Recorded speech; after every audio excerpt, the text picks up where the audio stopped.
రాత్రి 8 గంటల 15 నిమిషాలు కావస్తోంది.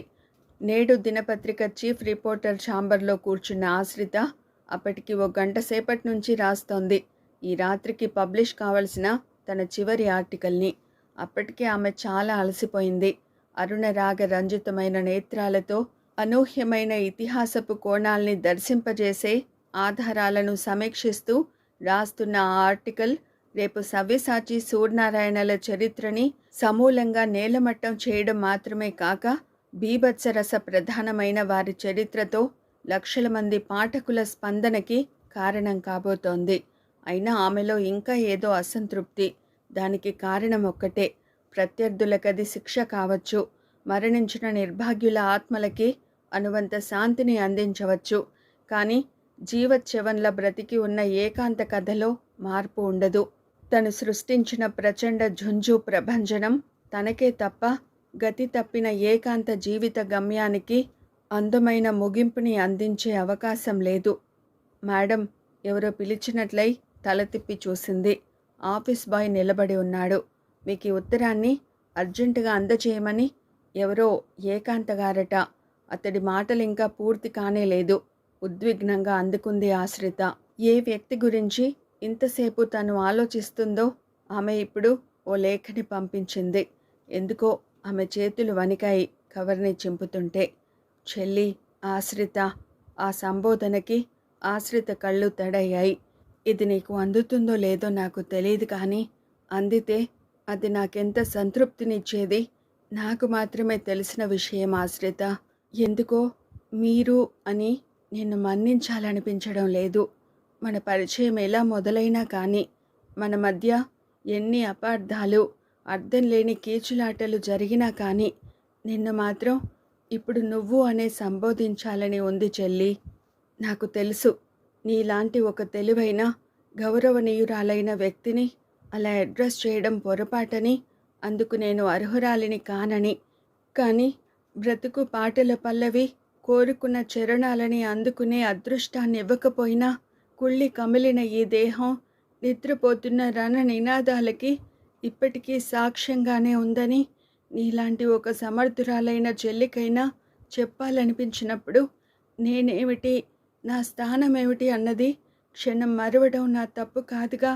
అవునమ్మా, నాకు ఒకనాడు కలల నక్షత్రాల మూటలున్నా అవి మాటల దగ్గరే మూగపోయాయి. నాలోనూ కోటి జలపాతాల పాటలున్నా అవి అప్పుడెప్పుడో సమ్మె చేసి నన్ను మృతి చెందిన స్మృతిగా మార్చివేశాయి. నేనిప్పుడేమైనా కానీ నా బాల్యం, నా యవ్వనము ఒకనాడు నాకు అమూల్యమైనవే ఆశ్రిత. ఉన్నింటిలో పుట్టినదాన్ని కాకపోయినా నేను పెరిగిన పల్లెలో మరణం దాకా బ్రతికించుకోగల మధుర స్వప్నాలు నాకు ఉన్నాయి. నిజం. ఏటి ఒడ్డున ఇసుక తిన్నెలు, రేగు చెట్ల నీడన కన్న కలలు, నిశ్చలంగా పారే నీటిలో కాళ్ళుంచి కనిపించని రేపటి అందాల్ని కళ్ళతో చూడ్డాలు. ఆ చూసినవన్నీ ఎప్పటికైనా నిజాలు కాకపోవని అర్ధరాత్రి అమ్మ మోచేతిపై తల ఉంచి గారంగా సుదూర తీరాల్ని దర్శించడాలు. అమ్మో, ఎంత మధురంగా ఉండేవో. ఎలా చెప్పను? నేను నీలానే తెలివైన దాన్నే, నీ అంత కాకపోయినా స్వాభిమానం గల ఆడపిల్లనే. అందుకే నేల మీద గడ్డి పరకలా అణకువగా ఒదిగి ఉన్న ఆకాశంలోని మంచు నా ముందున్న చెట్టు కొమ్మలపై పడి అక్కడే ఆగిపోతే అసూయపడేదాన్ని. మంచు బిందువులపై మెరిసే వెన్నెల నాదాకా రానివ్వని కొమ్మల్ని కసిగా తిట్టుకుని సంబరపడేదాన్ని. అలాంటి నేను చదువు కోసం భాగ్యనగరానికి వచ్చాను. అనుకోకుండా వశిష్ఠకి పరిచయమైన నేను, అతడి ప్రేమకు దగ్గరైన నేను పడని మంచు బిందువు కోసం ఎదురు చూసే గడ్డి పరకను కాను. కోరిన మనిషి ఎదపై వాలిన కొమ్మను, పూల రెమ్మను అంటూ చెప్పలేనంత గర్వపడ్డాను. అంతా నేను కోరిందే జరిగితే నా కథ నీదాకా వచ్చేది కాదు. వ్యధలా ఇలా మిగిలే అవసరము ఉండేది కాదు. మాయకి మిథ్యకి తేడా తెలియని మనిషినైపోయాను ఆశ్రిత. అందుకే సవ్యసాచి వలలో చిక్కి వశిష్ఠ వలపుకి దూరమయ్యాను. కక్షల శిక్షలకి గాయపడి పతనాన్ని ధ్యేయంగా మార్చుకుని కోరని ఓ మజిలీలో కూరుకుపోయాను. అప్పటికి అది తప్పో ఒప్పో నాకు తెలీదు. కసి తప్ప. ఏదోలా బ్రతుకుతూ పగ తీర్చుకోవాలనుకున్నానే తప్ప నేను చస్తూ బ్రతుకుతున్నానని ముందు అర్థం కాలేదు. అది బోధపడిందెప్పుడని నిన్ను చూశాకనేగా. నీ కథ ఖచ్చితంగా నాలాంటిదే కాకపోయినా నువ్వు నాలాగే గాయపడ్డ ఆడపిల్లవే. కాస్త ఆదమరచి ఉంటే నాలానే అన్యాయమయ్యేదానివి. కానీ నువ్వెక్కడా నేనెక్కడమ్మా. నేను పీడకలల్ని పాడుకునే ఆడదాన్నైతే నువ్వు భంగపడినా ధ్వనించగల మృదంగ నాదానివి. నేను గతిలేక పతనమైన పడుపు కత్తినైతే నువ్వు ప్రత్యర్థుల్ని చిత్తు చేయడంలో అసాధారణమైన తెగువని ప్రదర్శించగల మగువవి. వేదాన్ని మరచి భావి వేదంగా జీవితాన్ని మలుచుకుని రేపు స్త్రీ జాతి పాడుకోగల అందమైన ఖ్యాతివి.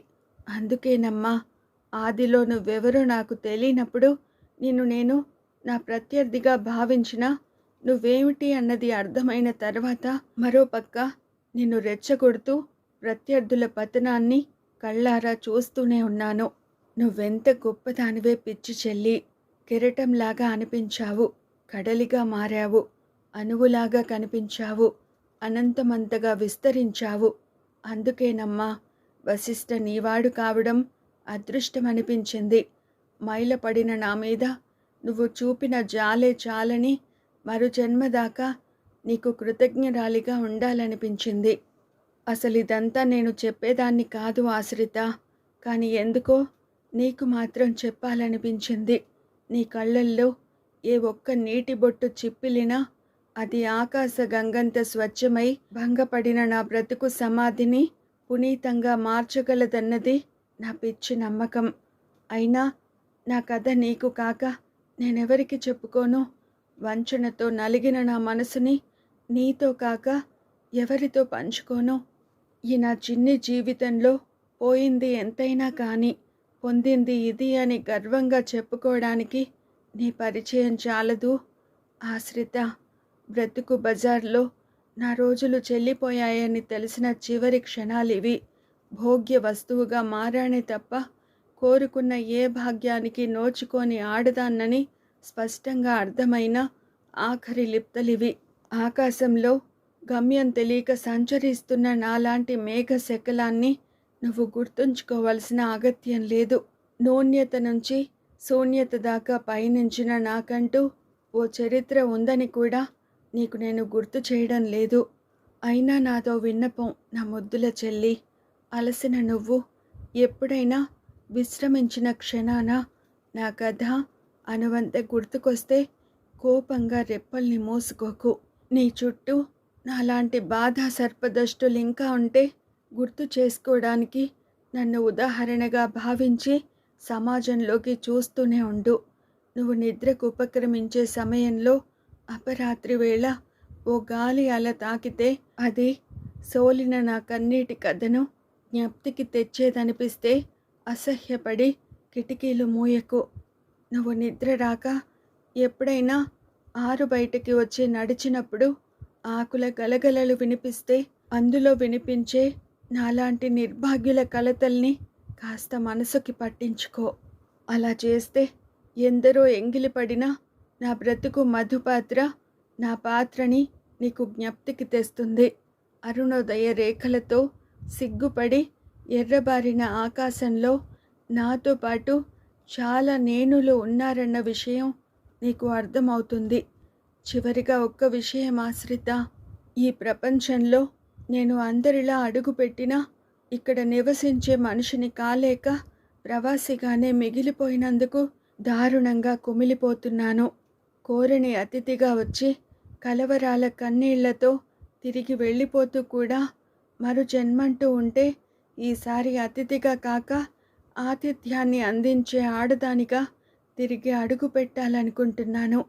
అన్నట్టు నీకు చెప్పలేదు కదూ, సవ్యసాచికి సూర్యనారాయణకి మధ్య కక్ష రేపింది నువ్వైనా సాక్ష్యాలు అందించింది నేనే. ఆ సాక్ష్యాలు వివేక్ని సవ్యసాచి చంపుతుండగా తీయబడిన ఫోటోలు. ఇంతకాలము సూర్యనారాయణ దగ్గర ఉండే వాటిని శ్వేత ద్వారా సంపాదించి సగం మాత్రం సవ్యసాచికిచ్చాను. మరి అవి ఉండగా వాటినే నీకు అందించక ఈ లేఖ ఏమిటి అని ఆలోచిస్తున్నావు కదూ. నా కోరిక ఒక్కటే ఆశ్రిత, నీ ప్రత్యర్థి సూర్యనారాయణ, నా జీవితాన్ని నాశనం చేసిన సవ్యసాచి ఇద్దరూ ఒకేసారి కడతేరిపోవాలి. అందుకే ఒకేసారి ఇద్దరిని నేరస్తులుగా మార్చగల ఆధారాల్ని సిద్ధం చేశాను.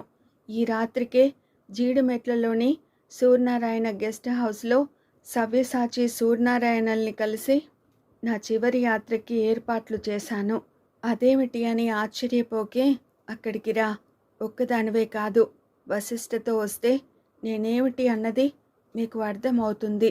మీ కళ్ళ నుంచి రాలే వేడి కన్నీటి బొట్లతో నా బ్రతుకు పునీతమవుతుంది. ఆశ్రిత ఉలికిపాటుగా ఆగింది. ఆ చివరి వాక్యాల్ని చదివింది మరోసారి. ఏకాంత చేయబోతున్నదేమిటో సరిగా అర్థం కాలేదు, కానీ ఏదో జరగబోతోంది అంతే. ఉత్తరంలోని విషయాల్ని మననం చేసుకుంటూ పైకి లేచి కంపిస్తున్న చేతులతో వశిష్ఠకి ఫోన్ చేసింది. వెంటనే సాధ్యమైనంత త్వరగా ఏకాంత చెప్పిన గెస్ట్ హౌస్ని చేరుకోవాలి. అదే ఇప్పటి ఆమె లక్ష్యం. అప్పుడు టైం 8:25 కావస్తోంది. వెల్కమ్. గదిలోకి దూసుకొచ్చిన సూర్యనారాయణ సవ్యసాచిల్ని చూస్తూ తాగుతున్న లిక్కర్ గ్లాసుని పక్కనుంచింది ఏకాంత. నువ్వు? సూర్యనారాయణ రోషంతో వణికిపోతున్నాడు. నువ్వు ఇంత పని చేస్తావనుకోలేదు. నవ్వింది. నిన్ను నరికి పోగులేసినా తప్పులేదు. నిజమా? ఏకాంత ఇంకా నిర్లక్ష్యంగా కూర్చునే ఉంది. అదే సూర్యనారాయణ సవ్యసాచులిద్దరినీ మరింత రెచ్చగొట్టింది. ఏది? సూర్యనారాయణ అమాంతం ఏకాంత జుట్టు పట్టుకున్నాడు. ఎక్కడ ఆ నెగటివ్స్? ఏకాంత బాధగా మూలిగింది. అయినా నిభాయించుకుంటూ, ఇవ్వను సూర్యనారాయణ, సవ్యసాచికి మాత్రమే ఇస్తానని మాటిచ్చాను అంది స్థిమితంగా. ఒక పక్క క్షణక్షణము కుంచుకుపోతున్న రాజకీయ చరిత్ర, మరోపక్క నమ్మిన ఏకాంత తనకి ద్రోహం చేసిందన్న ఉక్రోషం. సూర్యనారాయణ్ణి ఎంతటి వివసుని చేశాయి అంటే, ఇప్పుడు నేను సవ్యసాచి ఇద్దరం ఒకటేనే. ఆ నెగటివ్స్ ఎక్కడ దాచావో చెప్పు ముందు. ఆమెను బలంగా విసిరేశాడు. దబ్మని గోడకి గుద్దుకున్న ఏకాంత నుదురు చిట్లి రక్తం చిమ్మింది. మాట్లాడవే, బలంగా ఆమె పెదవులపై కొట్టాడు. అమ్మా అనలేదు ఏకాంత. పళ్ళ నుంచి కారుతున్న రక్తాన్ని చూస్తూ అంది బడలికగా. ఇచ్చేదాన్ని సూర్యనారాయణ, కానీ నువ్వు మాట తప్పి నీతో పాటు సవ్యసాచిని తీసుకొచ్చావు. అంటే ఇప్పుడు సవ్యసాచి ఏకాంత కంఠాన్ని పట్టుకున్నాడు. శ్వేత అమర్ల పెళ్లి జరిగితే ఇస్తాను అన్నమాట నిజం, కానీ మీరిద్దరూ మళ్ళీ ఒకటయ్యారని తెలిసిపోయింది. నీకెందుకివ్వాలి? అసలు అవి నీ దగ్గరే ఉన్నాయా? సవ్యసాచి అనుమానంగా అడిగాడు. ఉంటే? టక్కున అడిగింది మృదువుగా నవ్వుతూ. నిన్ను కాపాడుతాను సవ్యసాచి అన్నాడు వెంటనే. నిజంగా? ఎస్. గ్యారంటీ ఏమిటి? నేను నా కొడుకు మీద ప్రమాణం చేసి చెబుతున్నాను. అయితే ఇవిగో. గబాల్న కొన్ని ఫోటోల్ని, వాటితో పాటు నెగటివ్స్ని చూపించింది. ఆమె వెంటనే సవ్యసాచికి అందించలేదు. ఒక్కో ఫోటోని విడివిడిగా పైకెత్తి చూపిస్తోంది సూర్యనారాయణకి. అలా ఎందుకు చేస్తున్నది ఇద్దరికీ అర్థం కాలేదు. చీకట్లో నిలబడిన ఏ వ్యక్తులకో వాటిని గమనించమంటున్నట్టుగా విడివిడిగా పైకెత్తి చూపిస్తున్న ఫోటోల్ని, ఆమె దగ్గరున్న నెగటివ్స్ని వెంటనే లాక్కోవాలనుకున్నారు సవ్యసాచి సూర్యనారాయణలిద్దరూ. అసలు ఏకాంత తెలివైనదే. అయితే ఇప్పుడు నెగటివ్స్ని తన దగ్గర ఉంచుకుని చాలా పొరపాటు చేసిందని గ్రహించిన సవ్యసాచి సూర్యనారాయణ ఇక అవకాశాలన్నీ తమకే అనుకూలంగా ఉన్నట్టు పులుల్లా ఆమెపై పడ్డారు ఒకేసారిగా. ఆ తర్వాత అక్కడ అనూహ్యమైన నరమేధం మొదలైంది. ముందు సవ్యసాచి ఏకాంత పొట్ట మీద తన్నాడు బలంగా. నేలపైకి తూలిన ఏకాంత ఇంకా నవ్వడం సూర్యనారాయణ్ణి ఎంతటి ఆవేశానికి గురిచేసింది అంటే పిడికిలి బిగించి గుద్దాడు బలంగా. ఆమె సన్నగా మూలుగుతోంది. లోహ రాక్షసుల పదఘట్టన, పిశాచగణ ఘీంకారం, విధ్వంసపూరిత మారణ హోమం, నేల రాలుతున్న కుసుమం రేకులు చీరాలని సింహాల పోరాటం, లేడి నెత్తురుతో దాహం చల్లార్చుకుంటున్న వ్యాఘ్రాల స్వైర విహారం, ఉన్మాద విలయ తాండవం. ఏకాంత ప్రాణాలు కడగంటిపోతున్నాయి. రగులుతున్న రాక్షసి బొగ్గులో దహించుకుపోతున్న మొగ్గలా, బ్రతుకు పొలిమేరల పగులుతున్న చితాగ్ని గుండంలా, అనాథ సమాధిలా సద్దుమణిగిన నడిరేయిలో ఘనీభవిస్తున్న చిరుదీపంలా, చిట్లిన నాడులతో, కమిలిన దేహంతో, రణరక్త ప్రవాహసిక్తమైన దేహంతో, పగిలిన అగ్నిపర్వతంలా ఉరితీయబడిన, చెప్పటానికింకా ఓ రహస్యాన్ని దాచుకున్న శిథిలమైన శిరస్సులా, తరలిపోతున్న తరగని అలనవ్వులా, రాక్షస సంకెళ్ల రాపిడికి సమసిపోతున్న ఇంకా చెప్పని పుష్ప విలాపంలా బడలికగా కళ్ళు మూసుకుంటూ కనిపించని ఏ దేవుళ్లకో, వినిపించని ఏ వేద ఘోషకో మనసులోనే నివాళులర్పిస్తూ నిరాకారమైన ఓంకారంగా కుంచించుకుపోయింది. మరో పిడికిలి దెబ్బ చాలు ఏకాంత అసువులు గాల్లో కలిసేవే. Stop it! పిడుగులా వినిపించింది. అదిరిపడ్డ సవ్యసాచి సూర్యనారాయణ అప్పుడు చూశారు. రివాల్వర్ గురిపెట్టి నిలబడి ఉన్నాడు వశిష్ఠ. అతడి సమీపంలో ఆశ్రిత. నేలపై పీలికలై ఉన్న ఏకాంతని చూడగానే కళ్ళల్లో నీళ్లు సుడులు తిరుగుతుంటే ఒక్క అంగలో ఏకాంతని చేరుకుంది ఆశ్రిత. ఒడిలోకి లాక్కునేదే. ఏది ఒక్క అవయవమూ చేతికందడం లేదు. అక్కా! ఆశ్రిత అధరాలు కంపిస్తుంటే వెక్కిపడుతూ చెంపల్ని స్పృశించింది ఆర్తిగా. You are under arrest mister Savyasachi. You too mister Suryanarayana. నవ్వాడు సవ్యసాచి. పగలబడి నవ్వాడు సూర్యనారాయణ. యూ బుచర్స్! ఆవేశంతో కంపించిపోతూ ఇద్దరినీ ఓ మూలకి నెట్టిన వశిష్ఠ, ఏకాంతని హత్య చేసిన నేరానికి మిమ్మల్ని అరెస్ట్ చేస్తున్నాను. అది నిరూపించబడితేగా. ఆశ్రిత! నుదుటిపై పడిన ఆశ్రిత అశ్రువులు ఏకాంతని ఎంత ఉత్తేజపరిచాయి అంటే పోతున్న ప్రాణాల్ని క్షణమాత్రం ఆపుకుంది. శక్తిని కూడగట్టుకుని ఈ జన్మకిది చాలు అన్న సంతృప్తితో కిటికీ వైపు చూపించింది. అదిగో అప్పుడు కనిపించింది అందరికీ. అక్కడ జరిగిన మారణ హోమానికి సాక్ష్యంగా ఉంచబడిన వీడియో కెమెరా ఇంకా పనిచేస్తూనే ఉంది. సవ్యసాచి! ఉద్విగ్నంగా అటువైపు కదలబోయిన సూర్యనారాయణ నడుంపై తన్నాడు వశిష్ఠ బలంగా. అంతే, దబ్బున నేలపై పడ్డాడు. కొడుకుగా మీ మీద చేయి చేసుకునే దురదృష్టాన్ని నాకు కలిగించకండి డాడీ. Please surrender. ఇద్దరు బలమైన ప్రత్యర్థులు హంతకులుగా నిరూపించడానికి అవసరమైన వీడియో క్యాసెట్ ఇప్పుడు ఆశ్రిత చేతిలో ఉంది. వశిష్ఠ అశ్రుసిక్త నయనాలతో చూశాడు, తన్నుకొస్తున్న దుఃఖాన్ని అదిమి పెట్టుకుంటూ. నేలపై అచేతనంగా పడి ఉంది ఏకాంత. తెల్లారిన బ్రతుక్కి తెలివిగా తనకు తాను అందించుకున్న ముగింపులా. కాలాన్ని గెలవలేకపోయింది, కానీ కురుక్షేత్రంలో గెలిచింది. సుదూర జీవనయానంలో ఎన్నెన్ని కోరని మలుపులు ఆమెను కాటేసినా గాని, చిరిగిన తెరచాపతో ఏ దరి నుంచి ఎంత దూరం పయనించినా కానీ మరో ఉత్పాతాన్ని సైతం జీవన సంగీతంగా మలుచుకుని శ్రావణంలో పొంగే గంగా యమునలంత స్వచ్ఛంగా కనిపిస్తోంది ఏకాంత. నీటి బుడగతో కాలాన్ని నిర్బంధించగలిగిన చిన్ని తీరం. ఇదండి కొమ్మనాపల్లి గణపతిరావు గారి రచన రాకోయి అనుకోని అతిథి.